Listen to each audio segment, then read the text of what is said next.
Sete verdades que todo gestor profissional conhece. Se você ainda não conhece, você com certeza vai precisar conhecer. Tudo bom, gestor? Tudo bom, líder? Que bom que você está aqui comigo hoje. Aqui é Ricardo Malê. Nosso episódio de hoje aborda sete verdades, né? Que são aqui verdades práticas, verdades daqueles gestores que vivem o dia a dia e que se profissionalizam na gestão. Aquelas que você ainda não conhece, você precisa conhecer. Talvez você já conheça algumas delas. Mas vamos lá. Qual é a primeira verdade que eu trouxe para você? É que não existe líder decorativo. O que eu quero dizer com isso? Não existe um líder inócuo, tá? Se você está à frente de uma equipe, você está exercendo influência. A sua presença ou a sua ausência está impactando na sua equipe. Então, todo o líder tem o poder de engajar ou desengajar a sua equipe de acordo com a sua postura, de acordo com aquilo que faz ou deixa de fazer, de acordo com aquilo que fala ou deixa de falar. Não existe meio termo. Ou você está contribuindo com o engajamento, portanto, o desempenho, os resultados da tua equipe, ou você não está contribuindo. E aí, neste ponto, né, nós temos uma, um conhecimento, né, que é essencial, que é entender de fato qual é o papel que o líder exerce dentro de uma organização. Parece assim, falando de pronto, parece que é meio que uma mensagem, sei lá, motivacional, muito conceitual, né? Ah, qual é o papel que o líder exerce? Olha, para você ter uma ideia, esse conceito é tão importante, tão basilar, que ele está nos no módulo inteiro do meu programa de modelagem gerencial, tá? Tamanha profundidade, tamanha importância desse entendimento. Muitos gestores entram no papel, né, para exercer liderança, mas não sabem muito bem o que se espera desse papel. Não entendem muito bem qual é a psicologia que deve utilizar para fazer com que as pessoas de fato a sigam, né, e que queiram realmente se desenvolver juntamente com este líder. Então tem líderes que, por não entender o papel, exercem determinada influência que eh, eh, s acaba prejudicando, vamos dizer assim, ou acaba bloqueando, sabotando o desenvolvimento da maturidade da equipe, tá? E isso aí é um pecado mortal para quem exerce liderança. Então, a primeira coisa que você tem que entender é o seguinte: se você está no papel de liderança, você está influenciando, mesmo que você não queira, você está exercendo influência. Não adianta fugir, não adianta se esconder, você está, de alguma forma, comunicando algo que vai fazer com que as pessoas se engajem ou desengajem. Daí que você precisa entender de forma muito séria, muito profissional e profunda que papel é esse, como você deve se conectar e comunicar com as pessoas para que a sua influência gere engajamento, desempenho e resultados.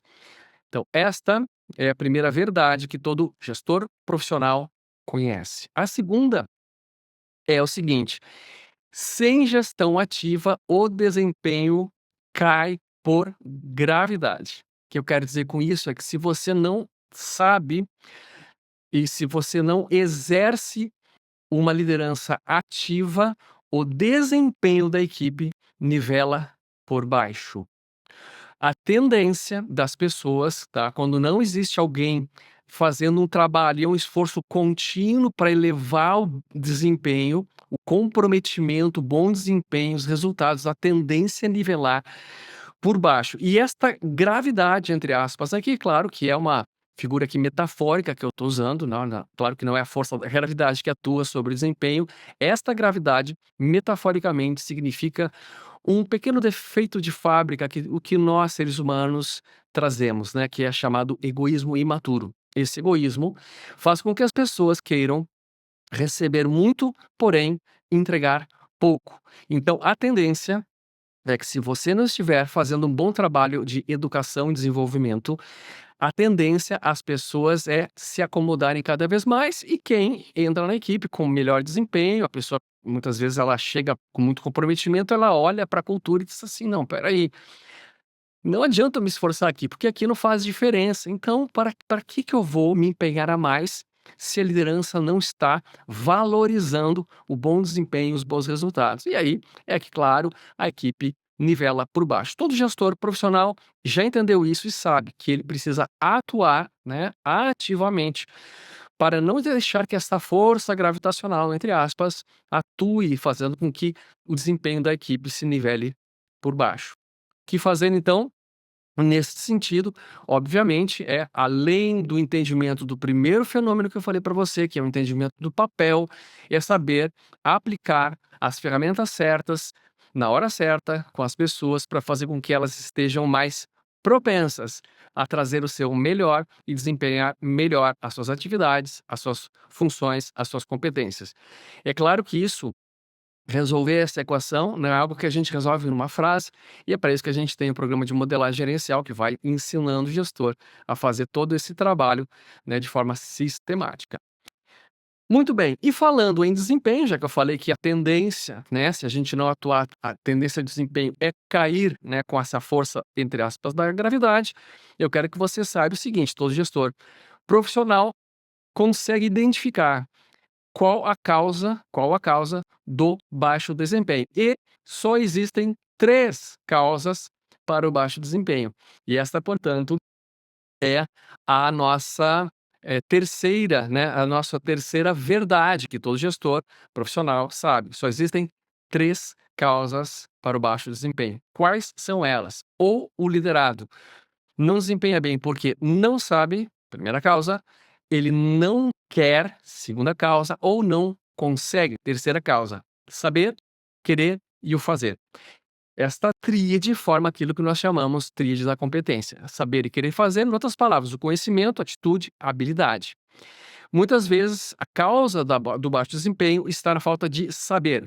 O liderado não sabe o que você espera e, claro, que ele não consegue adivinhar. Então, é óbvio que ele não vai adivinhar e ele não vai fazer aquilo que você espera. Portanto, o primeiro elemento, primeira coisa que você tem que saber resolver é informar, é orientar. Nós costumamos dizer essa máxima que é a seguinte: oriente primeiro, corrija depois, incentive sempre. Tá? Então, primeira coisa que você tem que verificar é, tá, o baixo desempenho está sendo causado por quê? Porque o funcionário não sabe o que fazer ou não sabe como fazer. Então, esta orientação, né, essencialmente, significa isso, né, que você informe o que se espera e como aquilo deve ser feito. Portanto, o processo, as regras, né, as normas de qualidade, etc., que você espera daquela execução.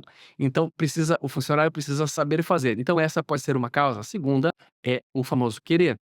O querer tem a ver com duas coisas: com a autoconfiança, né, com a segurança, portanto, para executar, ou com a vontade, tá? Esses 2 fatores são muito emocionais. Então, às vezes, o que está levando a funcionário a não conseguir fazer, olha, aliás, não conseguir não desempenhar bem a atividade, é a falta de segurança, autoconfiança ou a vontade.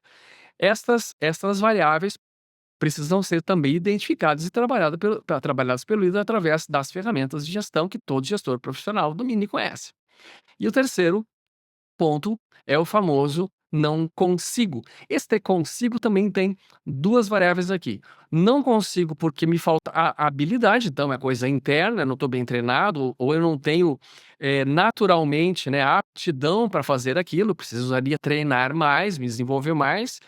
Ou eu não consigo porque eu não tenho as condições materiais, né, físicas ou espaciais ou tempo, tá faltando recurso, às vezes é dinheiro, às vezes, mas não consigo fazer porque eu não tenho verba, não consigo fazer porque eu não tenho equipamento, né, não tenho matéria-prima, né. Então esse conseguir tem a ver com habilidade, tem a ver com a parte mais material, ferramental, tá. Então um bom gestor profissional, ele consegue identificar o que está causando o baixo desempenho. São 3 causas básicas: não sabe, não quer, não consegue.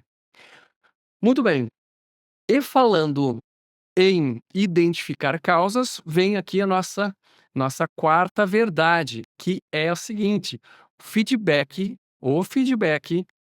não faz milagre. O feedback não faz milagre.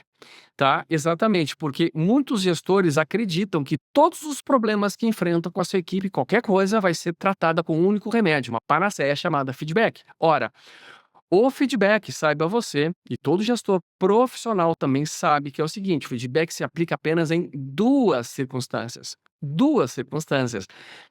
São elas, quando o funcionário sabe fazer, mas não quer fazer aquilo que sabe fazer. Portanto, saber significa eu sei o que se espera e eu sei como fazer. Sei, mas não quero, né? Não estou comprometido, não me sinto responsável. Então, é o que a gente chama assim de corpo mole, tá? Então, sei, mas não quero. E a segunda situação, tá? Para que o feedback também pode ser aplicado, né? É quando o funcionário ele quer muito, ele até faz, porém ele não sabe. Então ele está se arriscando. Ele está fazendo uma coisa para a qual ele não foi capacitado.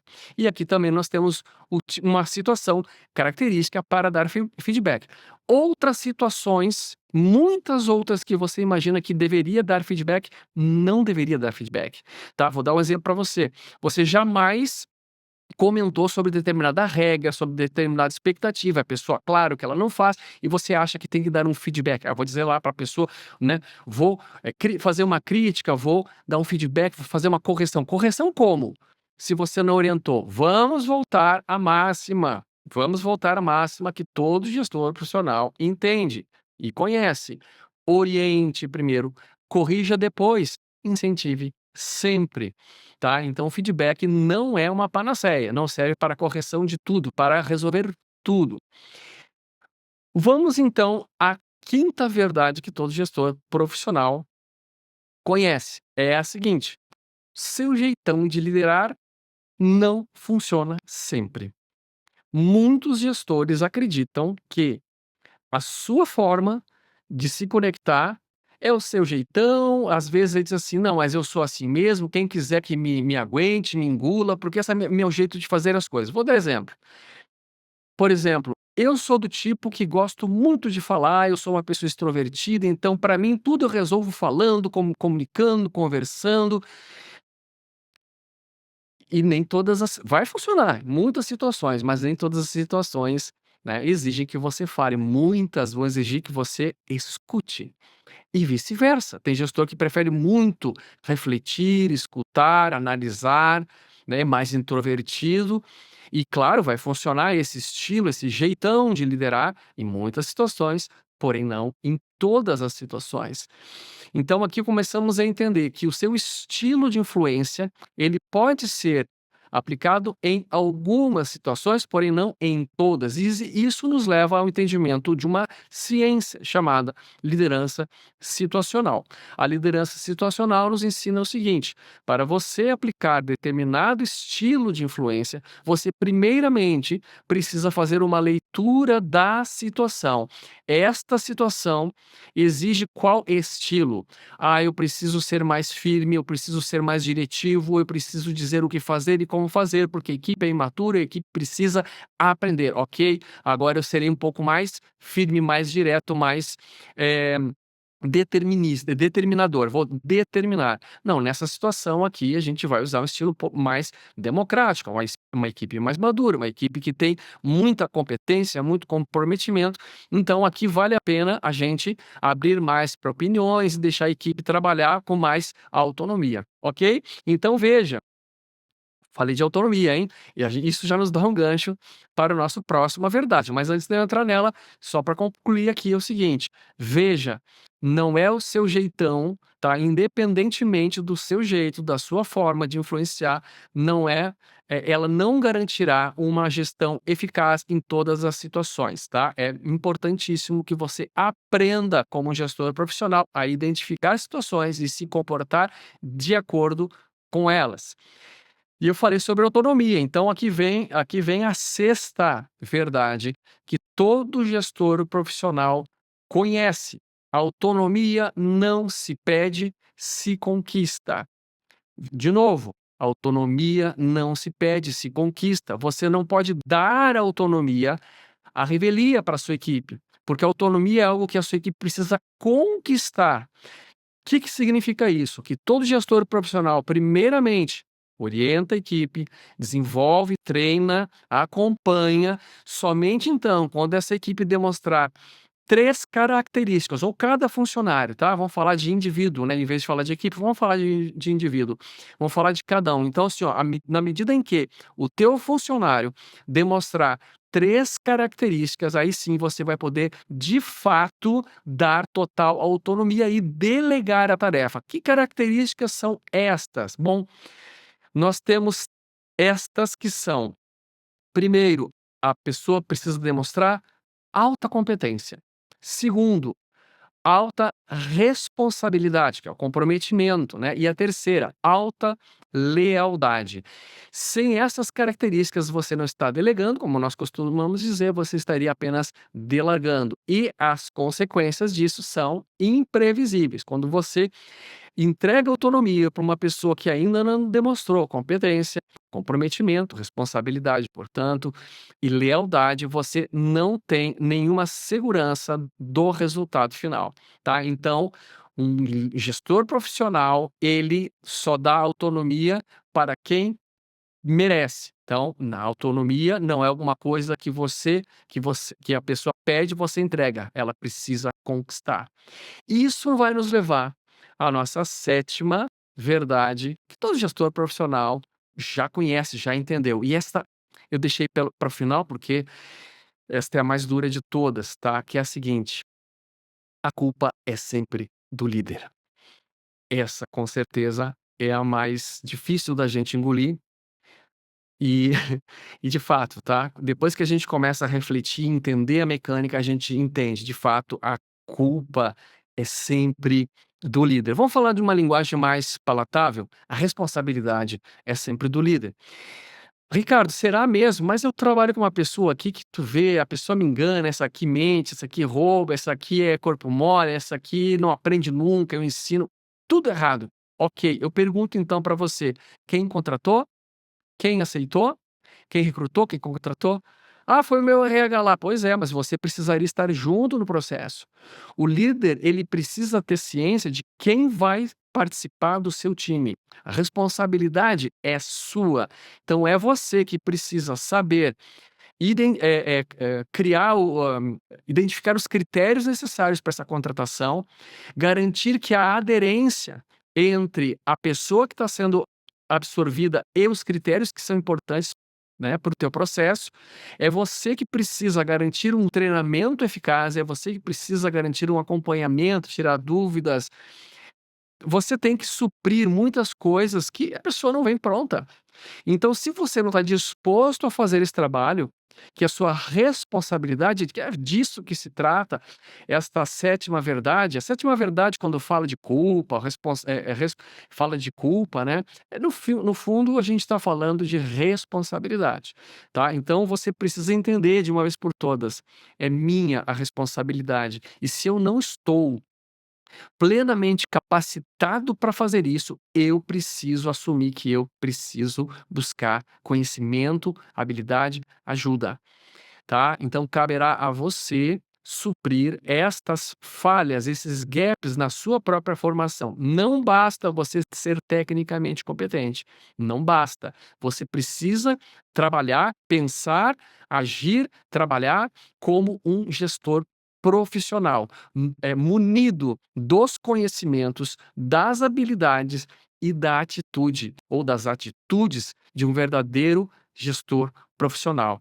E se isso, nesse momento, te faz pensar, e se isso nesse momento eh eh, tem, aderência com aquilo que está aí dentro de ti, da tua busca, da tua necessidade, aqui vai o meu convite. O meu convite é: venha fazer a mentoria de modelagem gerencial comigo. Atualmente, nós temos formatos que são muito fáceis, né, de você ingressar.